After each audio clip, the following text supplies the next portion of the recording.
السلام علیکم ورحمۃ اللہ وبرکاتہ۔ الحمد للہ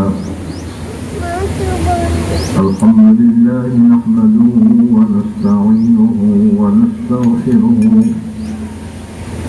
ونؤمن به ونتوکل علیہ ونعوذ باللہ من شرور انفسنا ومن سیئات اعمالنا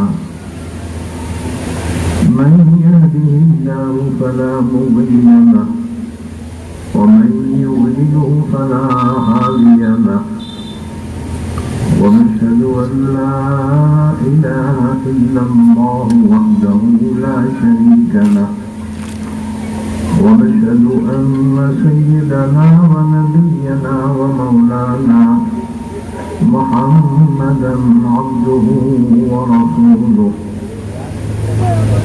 أما بعد فأعوذ بالله من الشيطان الرجيم بسم الله الرحمن الرحيم يا أيها النبي قل لأزواجك وبناتك ونساء المؤمنين يدنين عليهن من جلابيبهن ذلك أدنى أن يعرفن فلا يؤذين وكان الله غفورا رحيما وقال الله تبارك وتعالى وقرن في بيوتكن ولا تبرجن تبرج الجاهلية الأولى وأقمنا الصلاة وآتينا الزكاة وأطعنا الله ورسوله إنما يريد الله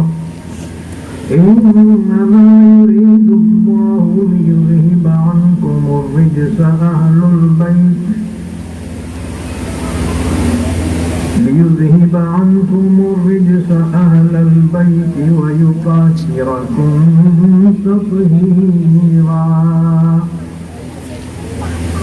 قال النبي صلى الله عليه وسلم إن المرأة إذا صلت خمسها وصامت شهرها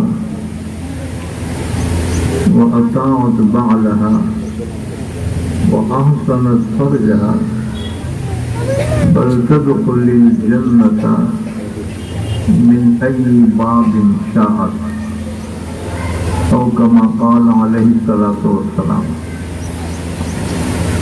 لائق صد احترام حضرات علماء کرام، بزرگان ملت، عزیزوں، بھائیوں اور خواتین اسلام، اور آج کی خوش نصیب عالمات،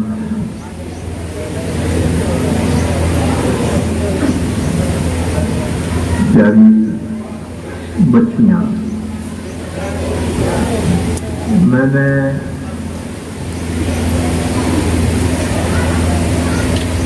آج کے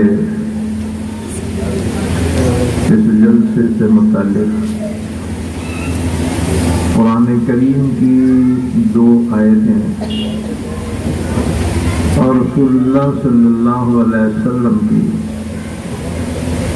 ایک حدیث مبارکہ پڑھی ہے۔ انشاءاللہ العزیز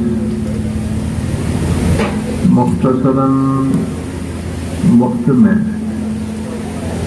چند اہم باتیں آپ حضرات کے سامنے پیش کرنے کی کوشش کروں گا، اس امید پر کہ اللہ ہمیں عمل کی توفیق عطا فرمائے، کیونکہ نصیحت ہی کرے گی بے خبر سے باخبر پیدا، نصیحت ہی کرے گی بے خبر سے باخبر پیدا، وہ کر دیتی ہے پتھر سے جگر میں بھی اثر پیدا۔ تو میں نے قرآن کریم کی 2 آیتیں تلاوت کی۔ پہلی آیت مبارکہ میں اللہ رب العزت نے اپنے نبی، اپنے حبیب حضرت محمد صلی اللہ علیہ وسلم سے خطاب فرمایا، یا ایھا النبی، اے نبی، قل لازواجک وبناتک ونساء المؤمنین، آپ کہیے اپنی بیویوں سے اور اپنی بیٹیوں سے اور ایمان والی عورتوں سے، یدنین علیہن من جلابیبہن، کہ لٹکا لیں اپنے اوپر اپنی بڑی چادروں کو۔ اور زمانے کا جو برقع تھا نا، وہ بڑی چادریں ہوتی تھیں، جس کو عربی میں جلباب کہتے ہیں، اور اس کی جمع ہے جلابیب، بڑی چادر۔ پرانی خواتین کو ہم نے بچپن میں دیکھا، بوڑھی بڑی عورتیں بڑی چادر اوڑھ لیتی تھی، اور وہ پردہ حقیقی پردہ ہوتا تھا۔ اب پردے کے نام پر جو برقعے نکلے نا، تو وہ حیا سے زیادہ فیشن اور بے حیائی کو ظاہر کرتے ہیں۔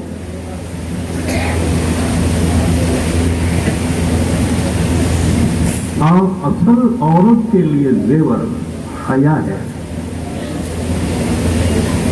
اور اس کا حکم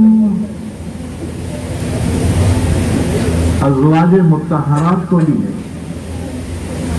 حالانکہ ازواج مطہرات مسلمانوں کی مائیں ہیں۔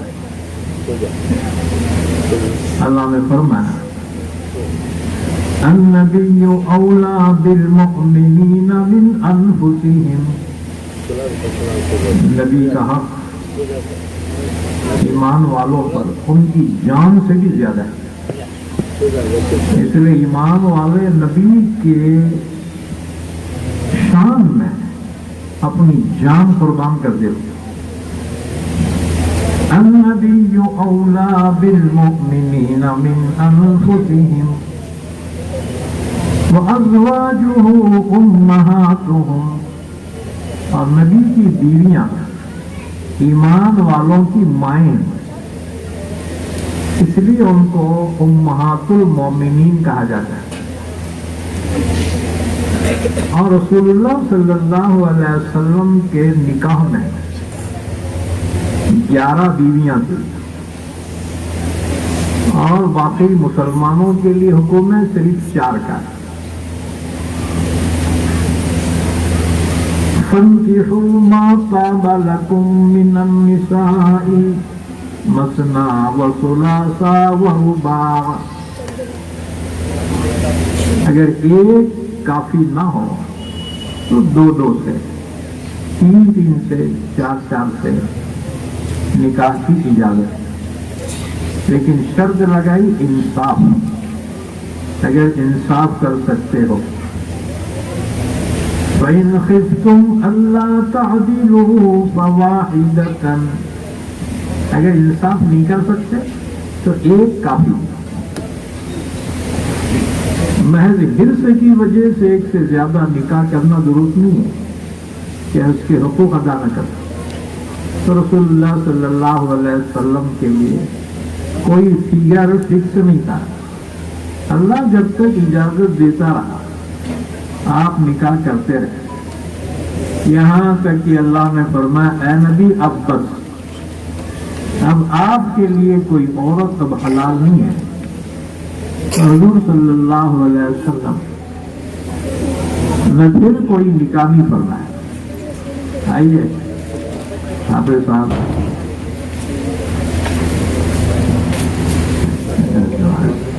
وعلیکم السلام علیکم. ہاں جی،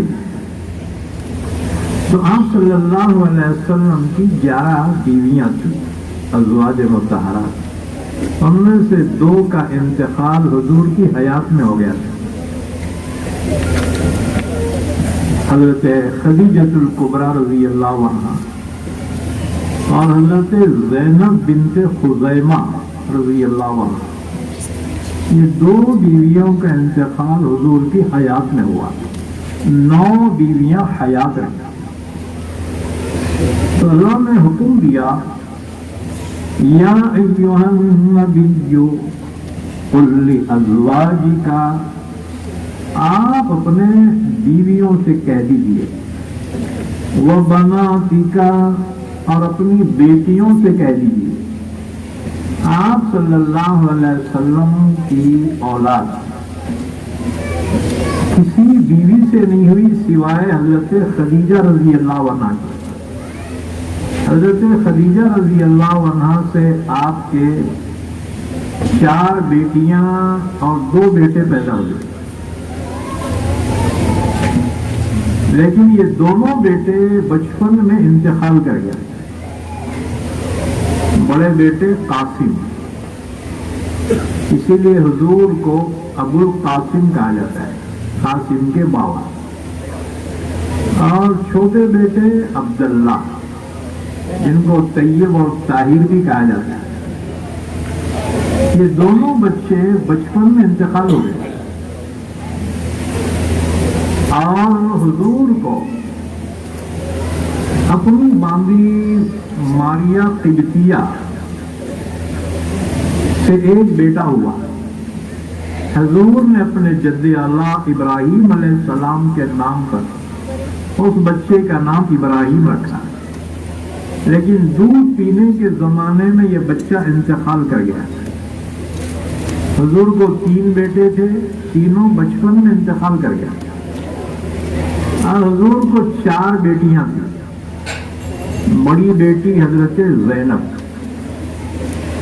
دوسری حضرت رقیہ، اور تیسری ام کلثوم، اور چوتھی حضرت فاطمہ رضی اللہ عنہن اجمعین. 4 بیٹیاں. تو اللہ نے حکم فرمایا، اے نبی اپنے بیویوں کو بھی یہ حکم دو اور اپنے بیٹیوں کو بھی حکم دو، یا ایھا النبی قل لازواجک وبناتک ونساء المؤمنین، اور تمام ایمان والی خواتین کو بھی حکم دیجیے، یدنین علیہن من جلابیبہن، کہ وہ پردے کے لیے بڑی چادریں اپنے اوپر ڈال لیں. کیوں؟ ذالک ادنی ان یعرفن فلا یؤذین، تاکہ لوگوں کو معلوم ہو یہ مسلمان معزز خواتین ہیں، لوگ جان لیں اور ان کو تکلیف نہ پہنچائے.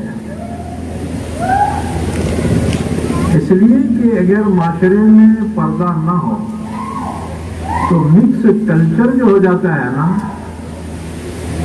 تو اس میں بے حیائی کا زیادہ اندیشہ ہوتا ہے. اسی وجہ سے جو آج کل حالات پیش آ رہے ہیں اس کی وجہ مکس کلچر ہے. کالج یونیورسٹی میں مکس کلچر کی وجہ سے کہ نوجوان لڑکیاں نوجوان لڑکے ایک ساتھ اٹھنا بیٹھنا رہنا سہنا، پارٹیاں، جس کی وجہ سے عزت آبرو کے لالے پڑ جاتے ہیں. تو اللہ نے حکم دیا کہ پردہ کرو. اچھا جی، اسی طرح سے اور ایک حکم اللہ نے دیا دوسری آیت شریفہ میں، وَقَرْنَ فِي بُيُوتِكُنَّ، عورتوں کو حکم دیا گیا کہ اپنے گھروں میں لگی رہو، تمہارا مقام، تمہاری عزت آبرو کی جگہ تمہارا گھر ہے۔ وَقَرْنَ فِي بُيُوتِكُنَّ، اپنے گھروں میں رہو، بلا ضرورت کے گھروں سے باہر نہیں نکلو۔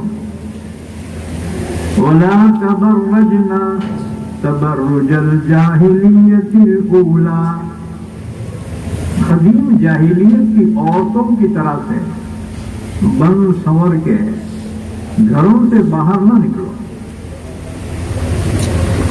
اپنے گھروں میں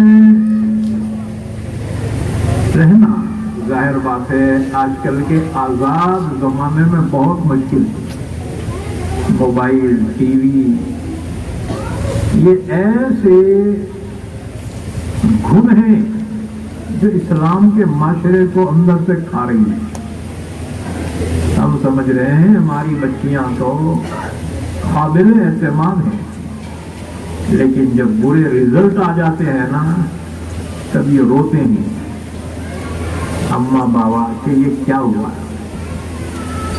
یاد رکھو، بچیاں اگر غلط قدم اٹھائیں تو ماں باپ کی ذمہ داری ہے ان کی تربیت کرنا۔ اگر ماں باپ نظر انداز کرے تو وہ بگڑی ہوئی لڑکی اکیلی جہنم میں نہیں جائے گی، اس کی ماں، اس کا باپ، اس کا بھائی، ان سب کو ساتھ لے کر جہنم میں جائے گی۔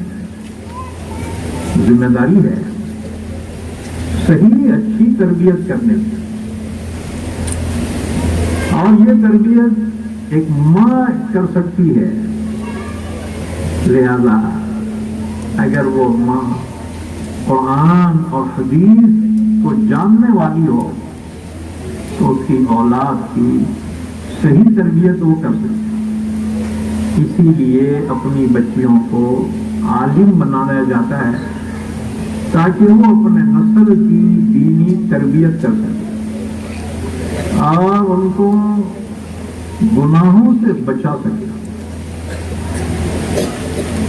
بہرحال اللہ نے حکم دیا، اور یہ خاص طور سے آیتیں خواتین کے متعلق ہیں۔ وَقَرْنَ فِي بُيُوتِكُنَّ، اپنے گھروں میں لگی رہو، بیجا باہر مت نکلو۔ خیر دیہاتوں میں اب بھی غنیمت ہے، لیکن شہروں کا بہت برا حال ہے۔ ہاں جی، شوہر لائے تو کوئی چیز بیویوں کو پسند نہیں آ رہی۔